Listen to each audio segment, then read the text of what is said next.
So there we go. Welcome to Jamba. Great to have you here. Your first transition innovation group.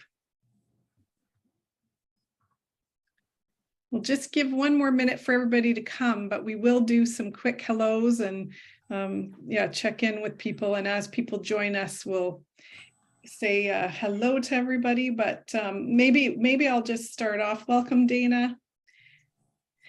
Great to have you here. Hello. So I've met everybody, but I'll just do a quick hello. Super excited for today's session. We have Cheralyn from Propel Impact, formerly Social Innovation Academy and National Social Value Fund. So congrats on your newly formulated organization. So I'm Michelle Baldwin, and I work with Community Foundations of Canada. We help to host this space for folks to come together to talk about transition and infrastructure, and to provide different opportunities for us to sense, make, share, convene. And so Cheralyn is going to lead us in a discussion and bringing some big questions today. I did want to mention I'll give a few announcements related to some of the work that we're doing together. But first of all, I am calling on a beautiful sunny day from the traditional territories of the Anishinaabe, the Haudenosaunee, the Lenape-Pewuk and Chungtun peoples here in what's now called London, Ontario. I can see beautiful yellow leaves that are shining, and just really feeling grounded. I listened to a Twitter Spaces before our session about in the Web3 space on diversity, equity, inclusion, and I decided to do that as I walked through the neighborhood. So it was quite beautiful. So just a few things to share for today. We do have our National Observer series still going, and we had a really cool article this week called "There's Reason to Have Hope for Pollinators." So Hannah Thomas will be joining us at our next Transition Innovation Group, but I'll pop the story. It's just a really neat example of transition innovation, and that's really the point of this series, is to try to highlight those and to bring those forward. So thanks, Stephen, for introducing us to Hannah and to Nectar. I learned a lot in reading this. It's at the intersection of the pollinator, AI, technology, transition space. So just amazing the things that are happening. And then while I'm still on a bit of a roll about what's coming up, we do have some really exciting conversations that are coming up over the next little bit. So we have SCALE, the Sectoral Climate Arts Leadership for the Emergency, coming up on November 16th. John Hallward from Give3 was hoping to share with us November 30th a big idea around a social economy concept he wants to bring forward. And then December 14th, we have Thomas, who's here today, Culture, a Barrier, a Catalyst for Change. And then December 15th, the next day, we have a collaboration with the WASN Network, which is a global network, and Social Innovation Exchange in UK, bringing Cassie Robinson to talk about collective imaginations. So that's kind of what we have lined up for the next little bit, and then some things already in the hopper for the new year. But certainly, if this is something you're interested in, please let us know. A reminder that if you have, there's Indy as well. If you have anything that you want to put in the, thanks Taryn Lucas for putting in the notes from today. And if you have anything that you'd like to talk about or put into the chat, then please, like a resource, an event that's coming up, anything that's on your mind, we'll capture that in the notes and make sure that we're sharing that out. I did want to mention Taryn came to Community Foundations of Canada through Social Innovation Academy, now Propel Impact, and I had worked with Social Innovation Academy in my past roles. So really excited for Cheralyn to share today, and just wanted to also give a shout out to Taryn as well. who may want to share a little bit at some point too. So let's do quick introductions. These are rapid fire introductions because we do have some new people with us today. Taryn, why don't we start with you, and then I'll end with you, Cheralyn, so that we'll just roll into what you're going to share. So Taryn and then Thomas. Awesome. Yeah, thanks. Hi, everybody, new and old. I really am happy to join you here today. I call it Treaty Land, the original lands of the Anishinaabe, Cree, Oji-Cree, Dakota, and Dene people, homeland of the Métis Nation as well. I work with CFC, work in partnership with Michelle through the transformation team, as well as doing some program coordination. So I'm really happy to join you guys here today. Thomas and then Stephen. Yes, I hail from the Salish Sea, which is the unceded territory of the Masonic people here in Victoria region, Vancouver Island. My main focus these days, besides my urban farm and growing food and living sustainably, is to champion the New Tomorrow pledge, which I've posted on the chat on a number of occasions. And I'll be giving the presentation on December 14th about the role that culture plays to either support or hinder change. Great. Okay. Yeah, Thanks. sounds good. I think I'm next. And Yep. Hello, everyone, old friends and new. Stephen Huddart. I'm a former CEO of the McConnell Foundation and I've been working on transition issues for a while here in Jojoge, also known as Montreal, traditional home of an unceded territory of the Mohawk peoples, who take up the eastern door of the Haudenosaunee Confederacy. And in this time of reconciliation, it's such an important place to be and to be paying attention. As according to Anishinaabe prophecy, we are in the seventh fire, a time of transition for humanity when our culture, our beliefs, our relationships with each other and the land are in fact going through a huge change. So to be in this group with you is a great privilege. Thank you for being in this space, and thank you, Michelle, for bringing us together. Great. Tamara and then Dana. Wonderful. Thanks, Michelle. Hi, everyone. My name is Tamara Connell. I use she, they pronouns. I'm calling in today from the unceded ancestral territory of the Musqueam, Squamish, and Tsleil-Waututh peoples, what we may refer to these days as Vancouver, BC. And I represent an organization called Academy for Sustainable Innovation, which Cheralyn and I have remarked is now thankfully, at least in title, distinct from Propel. So yeah, we work on climate action, leadership, capacity building, that sort of work. So pleasure to be here and really excited about this talk. Thanks so much. Dana and then Najamba. Hi, everybody. So glad to see you. I'm on my phone so that I can listen in and go for a little walk in a little bit, which I try to do on calls like this. My name's Dana. I work with Michelle and Taryn at Community Foundations of Canada. My pronouns are she, her, and I'm calling in from the unceded and ancestral territory of the Mi'kmaq, just about 30 minutes outside of Chibuktuk, otherwise known as Halifax. Great. Najamba and then Lori. Yeah. Hi, everyone. It's a pleasure to meet you all, and thank you, Michelle, for the invitation. I'm joining you in today from the traditional ancestral and unceded territories of the Musqueam people in Kerrisdale in broader Vancouver. So great to know that Tamara is a neighbor, actually. And I work at Vancouver Foundation. So this is my first time joining in this community, and I'm very excited to listen in and understand what we are doing, what we're discussing, and Jamba Coffee, and it's a pleasure to be here. Thank you. Wonderful. Yeah, it was fun. We were on a panel together with Dialot's Global Diplomacy Summit. And so, yeah, thrilled that you're here. Okay, Lori and then Brenda. Thanks, Michelle.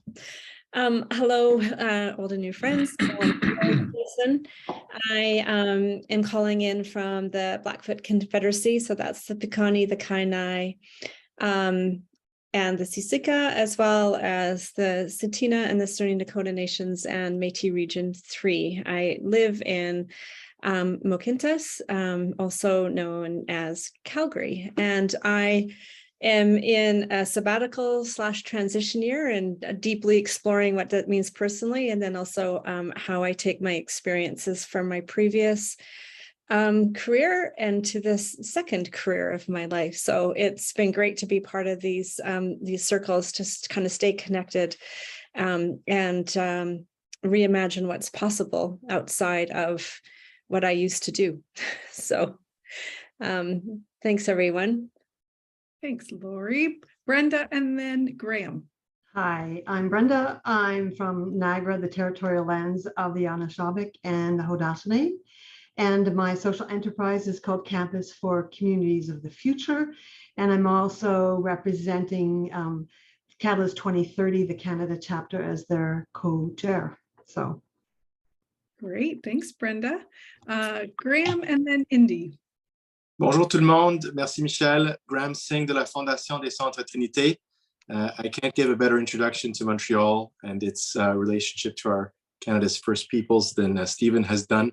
But I will say that our work in trying to see church properties handed over to equity-seeking groups touches on all kinds of questions of colonization and our relationship with all kinds of people who have been excluded from those religious narratives. I'm excited as I come here to let you know that for COP15, the biodiversity conference coming to Montreal, we're gearing up to get all kinds of people around that question of how social purpose real estate can play its part when redeployed for communities in environmental sustainability. And I have to also say, I'm sorry that I'm on standby with a band council out west that I'm meant to be joining them between 4 p.m. and 5 p.m. So I might be here for all of our meeting, or I might suddenly disappear, but it's for good causes, and it's great to be with you. I know many familiar faces here, and great to be here. Thank you. Back to you, Michelle. Thanks, Graham. Indy, and then I think Catherine's just listening, so then we'll go to Sarah. Hi, this is Indy Johar from Dark Matter Lab. I'm from London, not London, Ontario, but London, UK, invited Canadian from a distance to enjoy this beautiful conversation. So delighted to be here. Thanks, Indy. Catherine's with capital W. If you do want to say something, then please come off. Oh, there you are right there. Oh, wait, nope. Sarah, that's you coming off and you switched places. Okay, Sarah, over to you.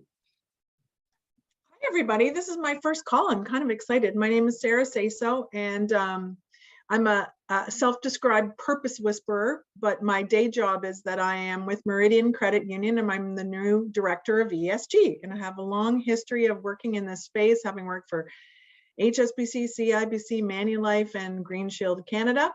I probably know a lot of people on this call, and I'm really interested in the work of ESG and how it relates to access, affordability, climate change, and diversity, equity, and inclusion.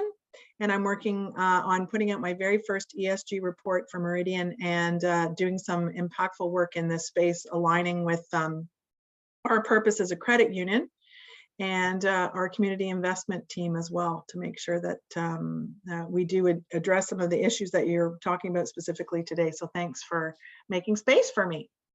Wonderful, thank you. Well, welcome to you and Najamba to your first meeting, and to all those that have been here before. Great to have you here.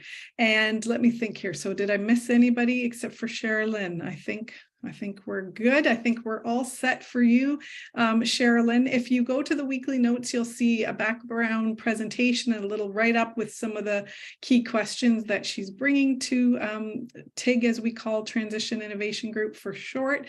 Cheralyn, I'll let you do an introduction, but just delighted to have had the opportunity to know you the past few years, and just to have you sharing today. So I'll turn it over to you and be in the background supporting you with whatever you need. Great, thanks so much, Michelle. And so good to see some familiar faces and new ones on this call. I'm joining in from the unceded and unsurrendered territory of the Anishinaabe Algonquin Nation, known today as Ottawa, where I recently moved about a month and a half, 2 months ago from Vancouver. So drove across Canada for work with Propel Impact, which I will tell you about very shortly. In terms of my background, born and raised on the West Coast. I went to the University of British Columbia where I studied business, but wasn't too happy in that environment. Didn't really see myself fitting in with a lot of my colleagues or classmates, sorry, who wanted to work in accounting, marketing, finance. And so I did what any normal business student would do and started a necktie and bow tie company, which was probably the most random venture I could have started. I transitioned it to becoming a zero waste operation where I used all of the scraps in different ways. I did a lot of weddings. I sold in retail stores, sold online, spent a lot of time sewing by myself in Kitsilano. And through that experience, I learned for the first time what a social enterprise was about 2 years in, and in my third year of university, which is when it finally hit me what I was studying business for. So I became very excited with the concept of, social innovation, social impact, using business as a force for good.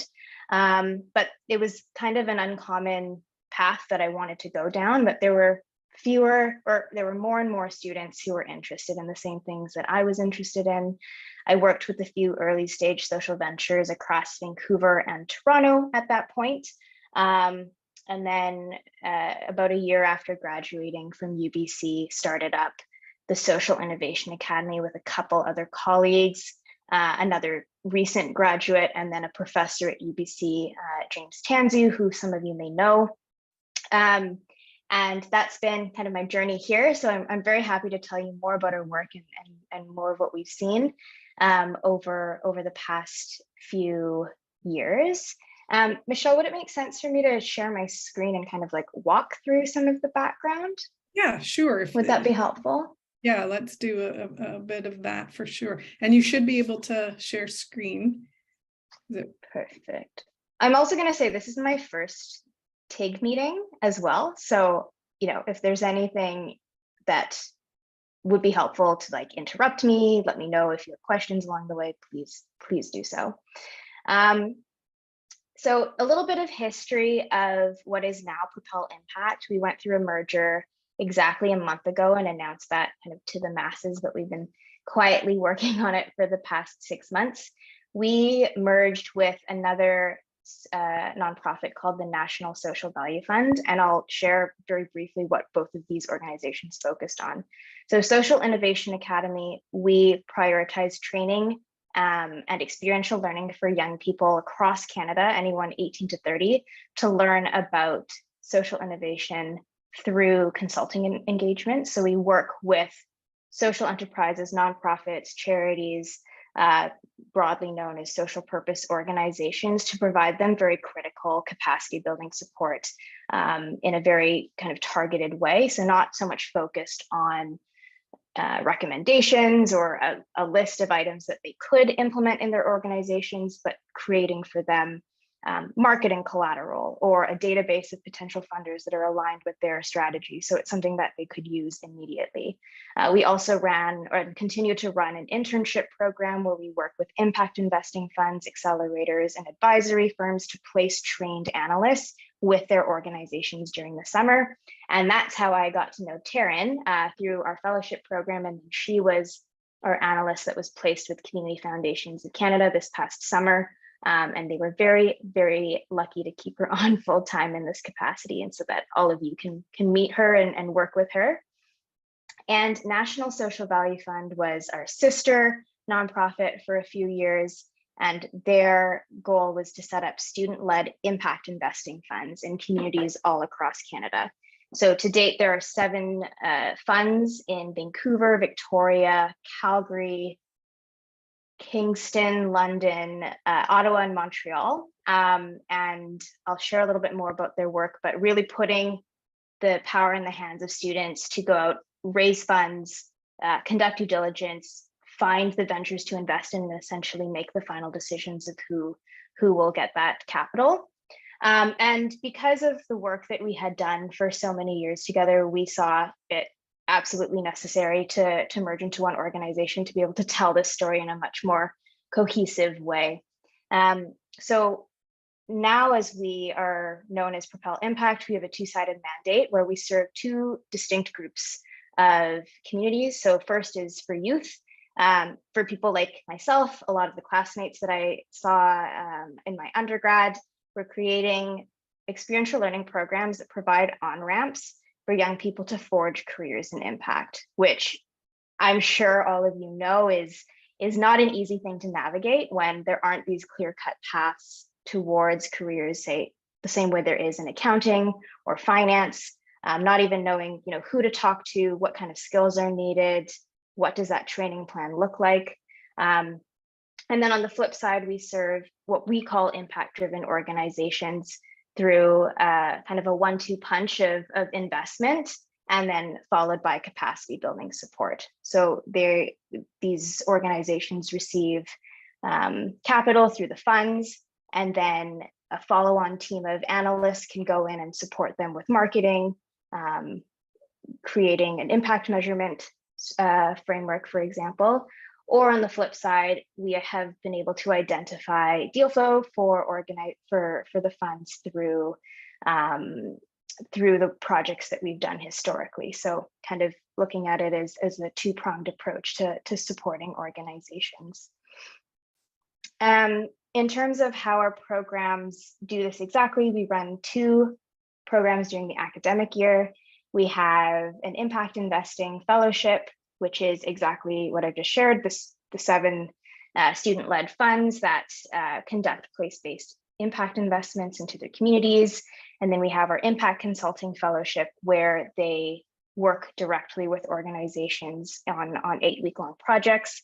And youth from these programs graduate into our summer analyst program, where they're provided with paid internships with intermediaries across the country. And then for organizations, it's this suite of services that they can access through Propel Impact. I'm going to pause there because I've just shared a lot of information. So happy to take any questions about how the programs work, types of organizations we've seen in the past, anything like that. And maybe Cheralyn, when you do resume your presentation, maybe just hit slideshow, and then because it's sure hard quite to see. Small. Yeah, because it's small print, but because I have access to the presentation. But yeah, any questions that folks have? Or maybe Taryn too, just if you want to share anything about your experience, but maybe I'll just scroll through and see if I see any hands. Anybody questions for Cheralyn yet? Cheralyn, this is really interesting. Could you give us a sense of the magnitude in terms of numbers of people going through or who've gone through the program? Yes, there we go. That was quick. Thank you. Yeah, no problem. So we've had close to 400 participants complete the impact investing, impact consulting fellowships, or the internship, sometimes all 3 programs. We've done 163 projects that are pro bono, and then there's been 430,000 invested directly by the funds, but oftentimes they're looking for co-investment for these early stage ventures that they're supporting. It's like, Stephen, you're just like ready to carry the presentation forward. Taryn, do you want to share a bit about your experience? Yeah, I can definitely speak to my experience. So I came to the knowledge of this program through my education path when I was at Red River Polytech, or Red River College Polytech in Manitoba, Winnipeg, attending the Social Innovation and Community Development Program. My instructor told me about the program and told me I should apply. I met with Cheralyn and others and just learned about it and was like, yes, I need to do this. So I did the actual fellowship program, which ran through the academic year. And then, so the investing fellowship in regards to the consulting fellowship. So we do the one for youth that I was doing. And then that process was completed. It was really great. I got to work with a whole bunch of SPOs in Alberta, in BC. Got to do a lot of different experiences in what I was actually studying and have some of that like practical, like due diligence, real world application of it, which was a really great overall just impact to my career path as well as my education path. But the main takeaway too from me was being able to do the summer analyst program, because if I wouldn't have done that, I wouldn't be sitting in this chair today joining the group here with you all. I wouldn't have had the opportunity to work with Michelle and do the transformation work. I wouldn't, as somebody from Manitoba, who some of these opportunities that exist outside of the Manitoba space are sometimes not as accessible to me. This opportunity in this program was one way that I was able to access a market of social innovation that just wasn't as permeable being somewhere like in Manitoba. So I can only just echo sentiments of just renowned joy for being a part of the program overall. Cheralyn and Tyson and everybody have been so great. We didn't even rehearse that. No, I know. Thank you, Taryn.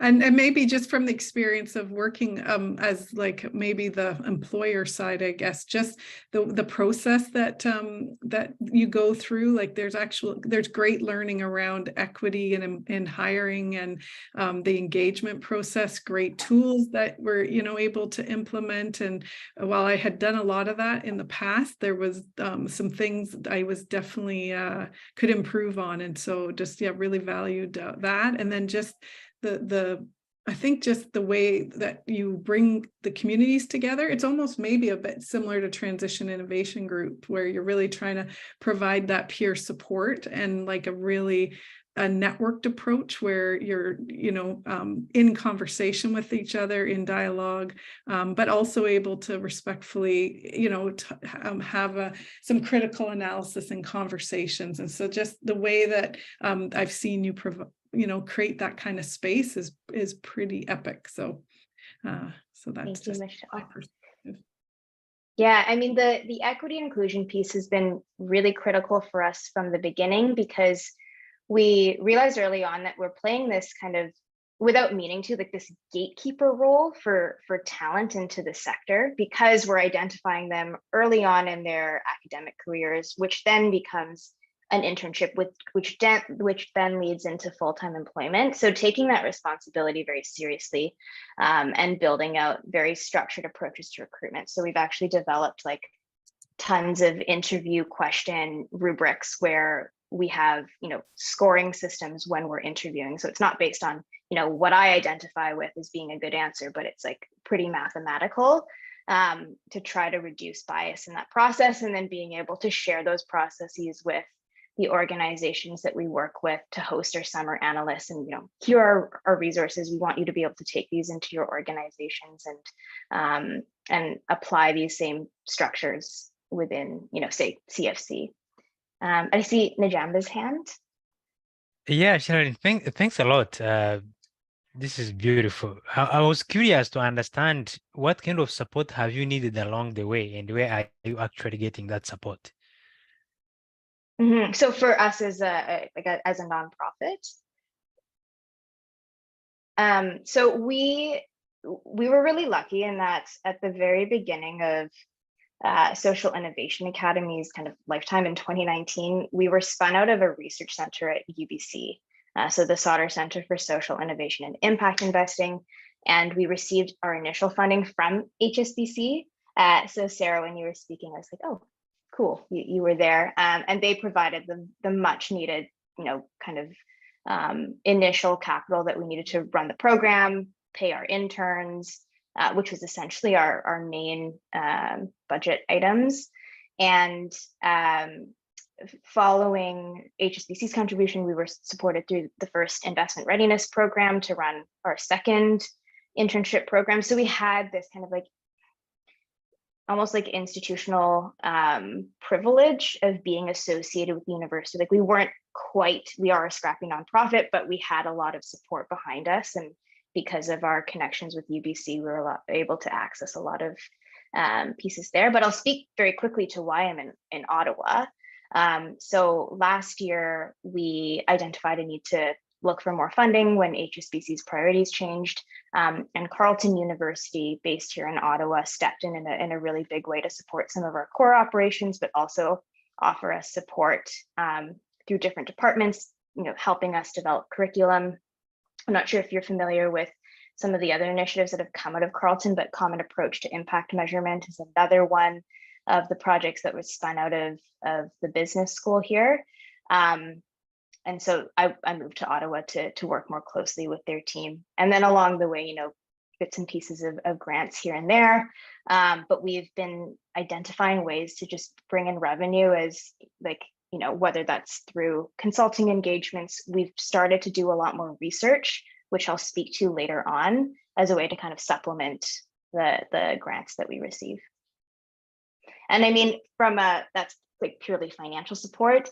In terms of like community support, it's been immense. I think, being youth-led, there's a lot that's, just trust that's given to us. And, we're able to take up the space because we are young, in a way that I think we haven't quite realized, how lucky we are to have been afforded that. And being at these tables where organizations are very willing to support us and work with us for that reason.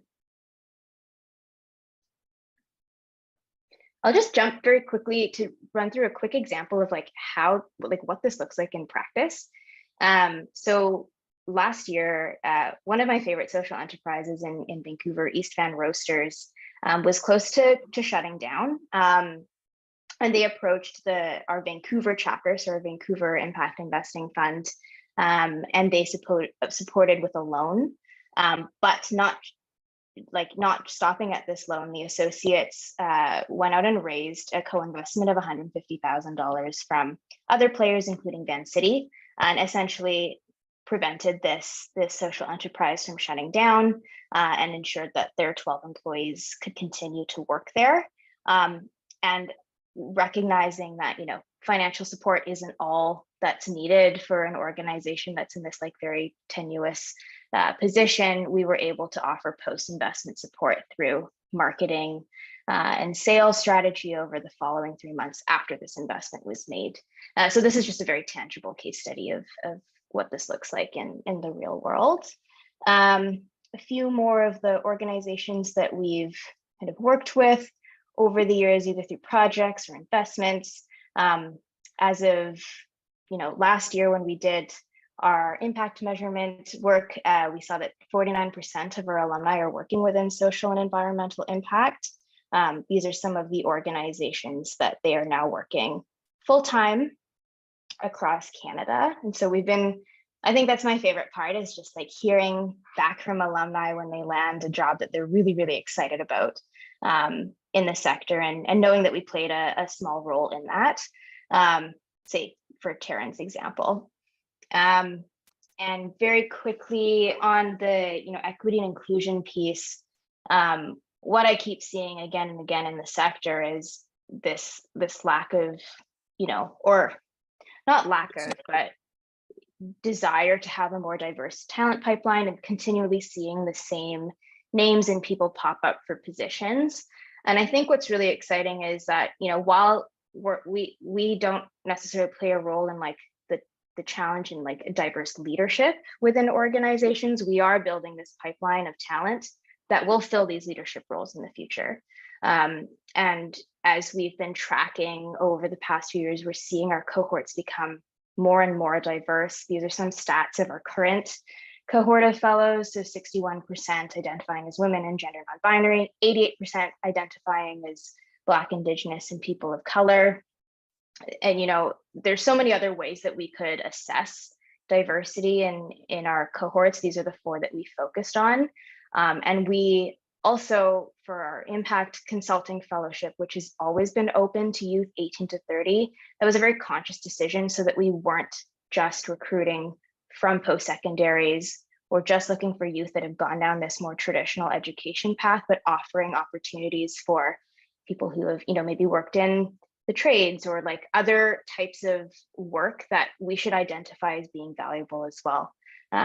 That being said, we have participants and alumni who have come from schools all across Canada, from Victoria all the way to Halifax as well. And the EDI piece plays into our research as well. I mentioned that we started doing national research over the past couple of years. Last year, we co-authored and led the research on a report called In the Dark, where we partnered with SETC and New Power Labs to understand how impact investing funds and impact accelerators are approaching equity, diversity, inclusion within their work. We had some really interesting insights, and encourage you to read this. It's lengthy. which I also felt when I was writing it. It was very, very long, but I think it's worth the read to understand some of the kind of the tactical things that you could bring into your organizations as well. And this leads me into what I've been paying attention to over the past almost 4 years now, and where I would love to have open up for conversation with this group when we're thinking about youth and what I've seen just in having like one-on-one conversations. We talk a lot about privilege, and we hear participants talking about how they come from a certain level of privilege, whether that's the privilege of education and learning, or even financial privilege, and how it affords them the ability to even work in this sector at all. And that's not every young person that works in this field, but even from my own experience, because I come from a certain level of privilege, I am able to find a job that I care very deeply about. So that's something we've been noticing. We know that the number of alumni working in impact would be higher if job security matched that of the corporate sector. And that's just a reality, I think, that we need to understand and then try to unpack as a sector. And then in terms of like regional representation, we've had less luck in recruiting youth from Atlantic Canada and Northern Canada. So anyone who's based in those regions, we're always looking for community partners to help us build relationships and hopefully find young people, but also organizations that could use our support or participate in our programs. From an organizational perspective, we've always struggled with language in terms of like, what do we call these organizations that we're aiming to serve? We have seen that a lot of organizations like don't know that they're social enterprises, far less know that they're considered social purpose organizations, with that being a newer term, and understandable language is really critical. So kind of using more plain language when we're trying to reach organizations that we would identify as such. Many organizations aren't aware of the financing tools available to them. A lot of them would prefer to access grant funding than equity or debt. And investments into truly early stage social ventures is actually quite few and far between, which is exactly the area of focus that our Propel Impact Funds hones in on.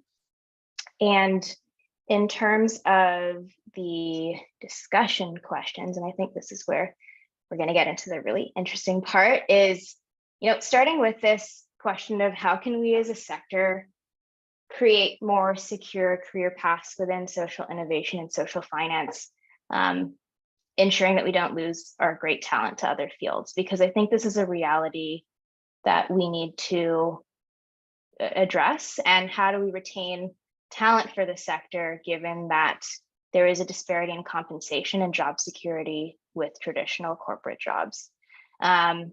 I haven't really voiced these questions before to anyone else, but I thought that this would be a great group to start with. So I will stop sharing my screen, and I'd love to just start there. Awesome. Thanks, Cheralyn. And you'll notice in the chat, I did try to put a few links from what you were talking about.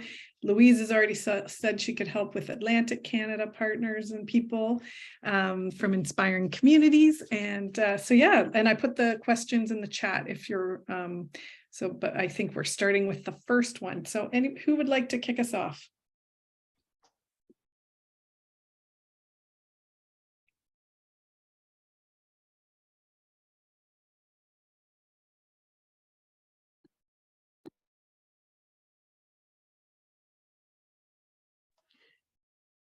I'll go, Sarah. Just talking about ensuring that youth voices are at the table as we plan for a future that's more equitable and inclusive. The Globe Forum, or the Globe series, is coming in February or March to Toronto, and working on with an organization. I want to get the name right. One sec. It's the Globe Change. And it's February 27th to March 1st. And there is a youth component. And they're looking at giving people access to the table at these conversations about sustainability and other things. So finance, social impact, etc. And there's a youth forum, and people can apply to have their access paid for. So, you know, my comment is we have to have people at the table that have that are the future and have difference of opinion or new and informed opinions that are relevant and should be at the table. So there is you know, this important thing coming up, and it would be great for people to be able to make this information available and get people, because it's open now, to apply to attend if there are young people that want to. I'm just looking for the name of the youth component, and I'll put it in the chat as soon as I can find it. But Awesome. it's called Leading Change or something like that. I'll find out who it is and I'll put it in the chat. But you know, I feel very strongly that as groups gather to have these discussions about the future of sustainability and social impact and social finance, we need to have voices at the table that are the next generation, and they should be, if they have barriers to entry, either because of finances or travel costs or whatever, we should help them get there. So I will put that on, I will put that in the chat. Awesome. Thank you, Sarah. I did put the link to the series, but the link to the youth leadership piece would be great. Cheralyn, do you any comment before we go to Louise? No, I was just going to say thanks for putting that on our radar, and we'll definitely share it out with our Propel community. Okay. Leading Change, Dana says it's called. Great. Awesome. Louise. Hello. Hello. Thank you for whoever shared that. You immediately had me thinking about the advocate for young Africans who didn't even get tickets to go to COP27 in Egypt, yet people in the global south and most people who are equity deserving are going to be most impacted by climate action and have had the least in terms of putting us in the situation we're in. In terms of the question asking about the sector, I appreciate what you're asking, and I want to answer your question from lived experience as well as from just opinionating, because I think, this is one of the things I love about this group is our lived experience and our working experience and all our experiences come together to frame our thoughts. So inside Inspiring Communities, we actually are one of the recipients of Committee's Building Youth Futures funding from ESDC via Tamarack. And so we have with youth, by youth, for youth, to youth, all over the yin yang in terms of that programming in a rural community.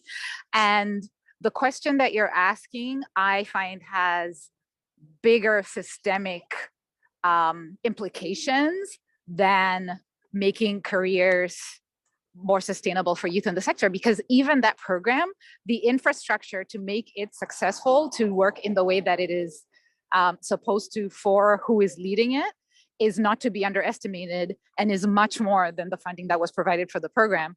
And then much like with equity deserving people who have moved into leadership positions in the sector, et cetera, the not understanding the underlying limitations or barriers or visible or invisible that really influence lives, whether in the sector or outside of the sector, is part of the conversation. I really appreciated that you talked about people who are able to, choose to work in this sector, regardless of your age, is privileged, because if you do not come from a place of some sort of privilege, then you're going to go and work in provincial and federal government because of the stability and the benefits, et cetera.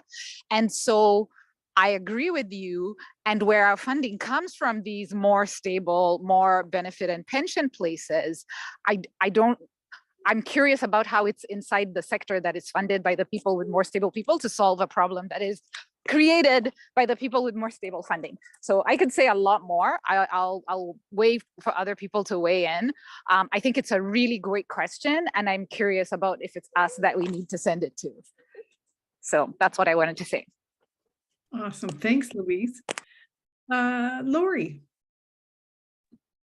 Thanks, Michelle, and thanks, Cheralyn, for sharing a bit more about your organization with us. I was reflecting on kind of your first question, which is, or I guess the combined first and second questions about the sector creating more career paths, and then how do we not lose great talent? And I think maybe I understand the distinction, and at the same time, because I, like Sarah, spent 18 years of my career in the corporate sector, specifically with a corporate foundation, and I didn't see those two as separate. I'm curious about what your experience has been with your organization of the career paths that are available for folks with, working in social innovation and social finance within the corporate sector, because that's certainly something that I've spent the 10 probably years of my time in the corporate sector really advocating for, were space and positions that did just that within that sector. And so I, just again, trying to create those opportunities for that kind of, and space for that kind of thinking to be present within the sector to help evolve it from the inside out, if you will. So I'm just curious, maybe you can comment on that, if you've had any experience or success with some of your interns, or other, or some students having some success there. Mm-hmm. Yeah, I just want to say I love these comments and kind of questions back. Louise, to your very apt insights. I think it's not just about youth. Like this is long reaching into any stage of a career in this sector. And Lori, to your point, these are not separate questions. They're absolutely intertwined. And a lot of these questions are around stability, and careers are tied directly to funding available to the sector as well. Like it's not just this one piece. In terms of what we've seen alumni go on to do, like a lot of them end up in Big Four consulting, sustainability consulting specifically, but that is a very common path. And then, the ones that stay within this world, they're working at like new market funds and CFC, but in the corporate world, like they go off to be lawyers. And there's this big question of, do I want to immediately dive right after my undergrad, or, early on in my career, into something that I really deeply care about? Or should I go off and learn from people who have been working in an Accenture or in a private equity firm, like the structures that I need to bring back and then be able to make a bigger impact when I've got more experience? And I don't think there's a right answer. I think it depends on every person. But the conversation we've been having more and more of, especially when it comes to like the finance world, is, do we want to bring the structures that are in traditional finance into this? Like, do we want to replicate those oftentimes very harmful structures? I personally don't think so. I think it's up to debate. But hopefully that answers, some of your questions. Thanks, Cheralyn. Thanks, Lori. Catherine, and then Tamara. Oh, did you want to say something else, Lori? Yeah, no, I was just going to say, actually, I mean, it actually opens up a whole other suite of questions that are worthy of a whole other discussion to itself. But I really appreciate that point of view, Cheralyn. Thank you. Thank you. Catherine, and then Tamara. Hello, it's Catherine, capital W. Thank you so much for the presentation. I don't have an answer to your questions, but I have a reflection. And it's that I'm seeing the other side, where companies are losing younger people because of the absence of meaning. And so to me, there's an extraordinary ability for the social sector to bring meaning through employee engagement, profound employee engagement, and skills-based employee engagement. Because there's a desire for meaning within the private sector context, particularly in the tech industry, I'm noticing. And the social sector is drowning in purpose and has an absence of financial and human capital. And so I see that there's an exchange that can be curated to elevate both sides. And it's exciting because it's a nascent, social impact is kind of a nascent space and adjacent to the charitable and nonprofit typical space. But there's also the older folks within corporate who are wanting to come into the social sector and transition out as a second career. So there's lots of fluidity, and I'm really interested in kind of creating environments to bring down the walls to that fluidity so that we can all be working together doing what we do. And so that's just a reflection. So I think it's a great subject for consideration. And I just wanted to ask you if you have connected with the LEAP PICO Center for Social Impact, because they're, in my view, they're doing the most extraordinary scaling and kind of 4-dimension impact analytic work. And they do have a lot of younger people working with them. And I think they could be a terrific destination. And they're looking at kind of macro national social innovation pieces. So if you're not currently working with them in some way, I would be delighted to make the introduction. Great. Thanks, Catherine. Thanks. A lot of jumping off points, but I'll follow up with you by email, Catherine. Perfect. Tamara, Stephen, and wait, sorry, did I get out of order? And Cheralyn, some of you may be going there as well. There's the Sustainable Finance Forum that's being held by government tonight. And so Cheralyn's heading there, so it does have a hard stop at 5. But glad that you're going to be there because I think it actually fits with very much of what we're talking about. Tamara, and then Stephen. Yeah, thanks so much. Yeah, I mean, as a leader of an organization that works sort of in the space here of sort of social impact, I would love to be able to provide more roles that are more secure and at a more competitive rate. And I think part of, obviously, as it's already been sort of mentioned, some of the challenges are around, funding schedules for those of us, especially that are based in grant funding primarily. Yeah, just harder to offer that security when you're sort of in a 1 year or 2 year cycle. You can't, quite make long-term commitments. And then, it's probably stating the obvious. But then the other idea that I had, I'm just fresh off the Rotman Institute of Corporate Directors training for not-for-profit leaders. And I'm wondering what the role is for board education specifically, and for, engagements at the board level. Because if boards are responsible for culture building in an organization and a lot of higher level HR policies around, do we give people 1 year contracts or do we just hire them on permanently? It's always been a struggle I've dealt with in multiple boards, never quite understanding exactly what the major challenge was against long-term engagement or long-term employment contracts.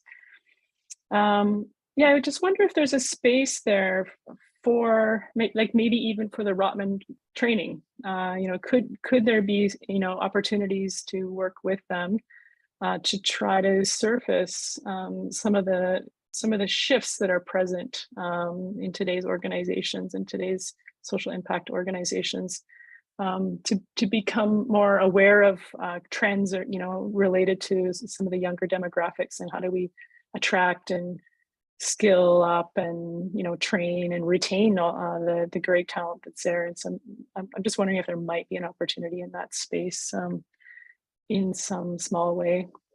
And then I guess maybe on your second question, I'll just briefly say I feel like there's an opportunity to normalize co-mentorship a little bit more than we do.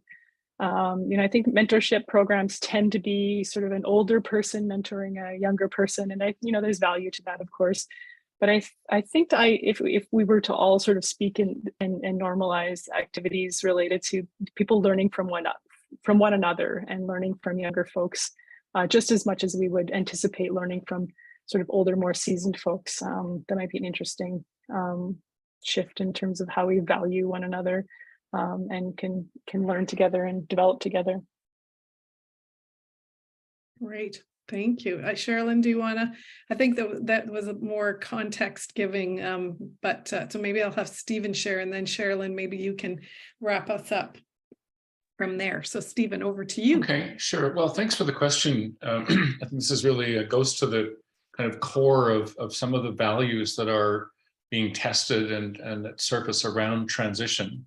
And I guess I would invite us to think about, you know, at the genesis, at its genesis back at UBC, James Tansey was having a conversation with the university about how to host and fund something from the university perspective. And something that I don't think has been explored sufficiently is the idea that universities themselves could be employing their graduates or they're about to be graduates in the development of social enterprises or initiatives like outcomes financed initiatives using their own capacities, which include, number one, quite large endowments, very significant and larger than many foundations, but typically invested just in the stock market. So there's a conversation there about, well, all of this money is sort of being held in trust for the institution by, you know, for past graduates, donors, and so on.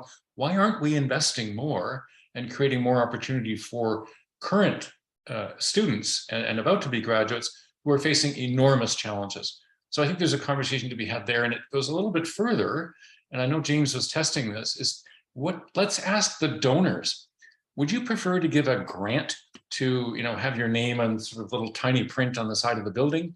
Or would you like to invest in a fund that will, you know, put capital to work with some of our most promising young graduates to work on solving social problems or environmental problems or economic distribution problems using, you know, innovative approaches and where there's a potential return on capital? So that's one. I think there's an area that I don't see any place yet in Canada where we're having that conversation in a concentrated and sustained way, but maybe with Carleton is an opportunity to explore that further.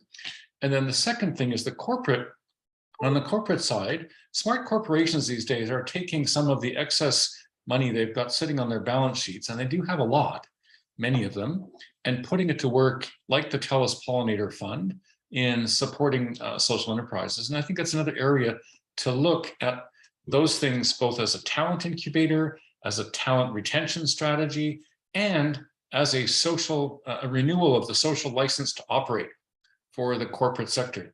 Let's bring it to them and insist or provide opportunities, doorways, pathways to getting more engaged. And I think nothing is more compelling than having this message come from young people themselves. With the kind of track record you've got, you've managed to do an amazing amount with very little. So congratulations. I hope you get the support you deserve. And I'd love to have a follow-up conversation with you if that's of interest. Okay. Absolutely. Thank you everyone for the comments and ideas. I think this is interconnected in so many ways to like a lot of the challenges I think we all know across our organizations. And I can't remember who asked this question, but I don't necessarily think that the onus is on us or just us. Like it's a collective effort of going to the people that have more power, you know, recognizing like as leaders of our organizations, we hold a certain amount of that. But it goes into the TELUSes of Canada and to university endowments, which is, Stephen, a piece that we are trying to crack. I did the math recently. There's 20 billion in university endowments across Canada. And if they just unlocked 4% of that for impact investing, it would be equivalent to the Social Finance Fund. So some quick math there.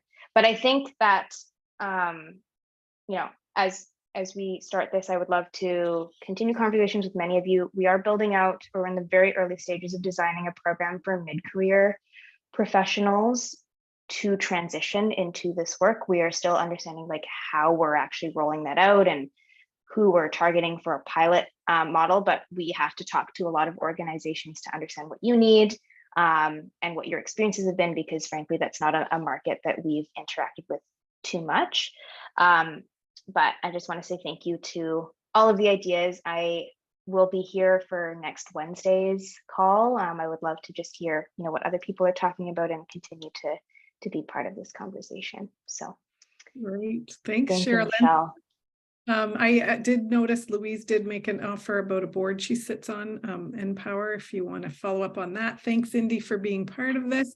Yeah, big kudos, lots of great conversations, and like what always happens here, we bring big questions, we have bigger questions, and a collective discussion that really, I think, furthers hopefully the work that you're doing, but really to see that as part of, as you said, the broader collective that we're part of.